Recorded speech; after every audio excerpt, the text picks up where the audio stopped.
in 1874, entitled Dante and His Circle.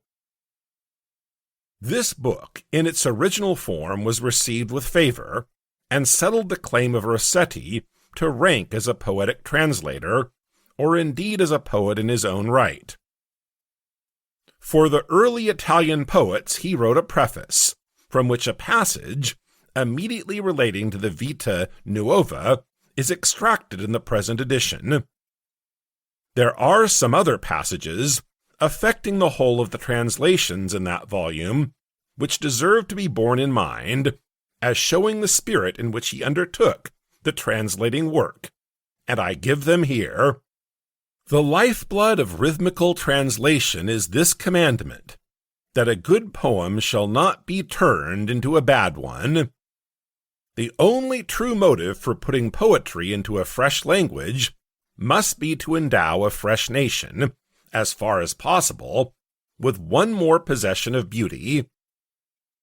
Poetry not being an exact science, literality of rendering is altogether secondary to this chief law.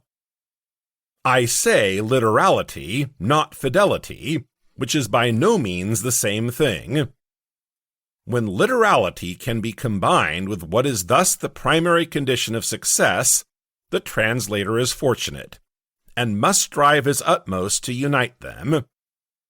When such object can only be obtained by paraphrase, that is his only path.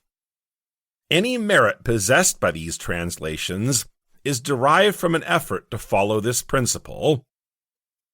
The task of the translator, and with all humility be it spoken, is one of some self-denial. Often would he avail himself of any special grace of his own idiom and epic, if only his will belonged to him. Often would some cadence serve him, but for his author's structure, some structure, but for his author's cadence.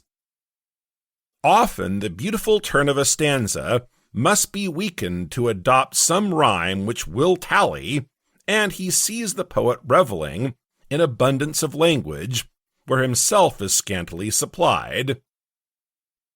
Now he would slight the matter for the music, and now the music for the matter. But no, he must deal to each alike. Sometimes, too, a flaw in the work galls him, and he would fain remove it, doing for the poet that which his age denied him. But no, it is not in the bond. It may be as well to explain here a very small share which I myself took in the Vita Nuova translation. When the volume, The Early Italian Poets, was in preparation, my brother asked me, January 1861, to aid by collating my Vita Nuova with the original and amending inaccuracies. He defined the work further as follows: what I want is that you should correct my translation throughout, removing inaccuracies and mannerisms, and if you have time, it would be a great service to translate the analyses of the poems, which I omitted. This, however, if you think it desirable to include them. I did not at the time, on ground of readableness, but since think they may be desirable.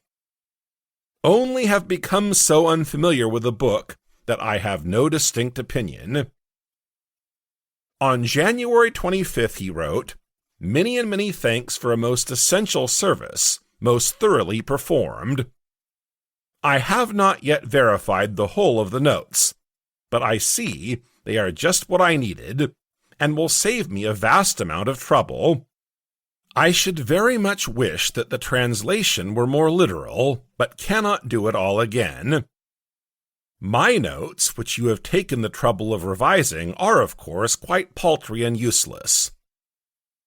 In order that the reader may judge as to this question of literality, I will give here the literal Englishing of the sonnet at page 38, and the paragraph which precedes it.